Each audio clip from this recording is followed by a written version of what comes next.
High বন্ধুরা, নমস্কার সবাইকে। কেমন আছো তোমরা সবাই? আশা করি ভালো আছো। আমিও ভগবানের কৃপায় অনেক ভালো আছি। তো তোমাদের জন্য নিয়ে আসলাম আরেকটা কবিতা, নতুন কবিতা। যদিও অনেক আগে লিখেছি, কিন্তু তোমাদের মাঝে নতুন করে বলা।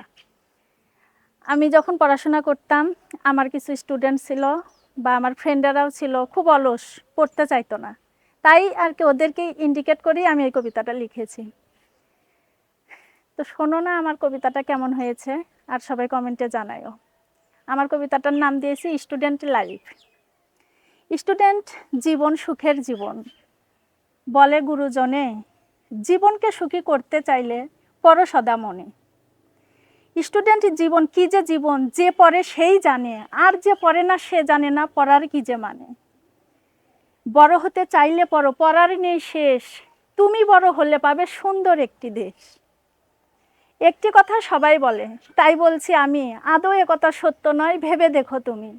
স্টুডেন্ট জীবন সুখের জীবন, যদি না থাকে এক্সামিনেশন। আর আমি বলি, এটা ছাড়া তুমি পাবেই না কোনো ইনফরমেশন। যা পড়বে মন দিয়ে পড়বে, শিখবে অনেক কিছু, নইলে পড়া বৃথা হবে, ছুটবে তার আবার পিছু। আজকের পড়া আজকেই পড়ো, রেখো না কালকের তরে, বেশি পড়া হলে তখন রাখবে দূরে সরে। এভাবে কখনো হয় না পড়া, হয় না জ্ঞান অর্জন, সময়ের মতো সময় চলে যায়, বলে গুরুজন।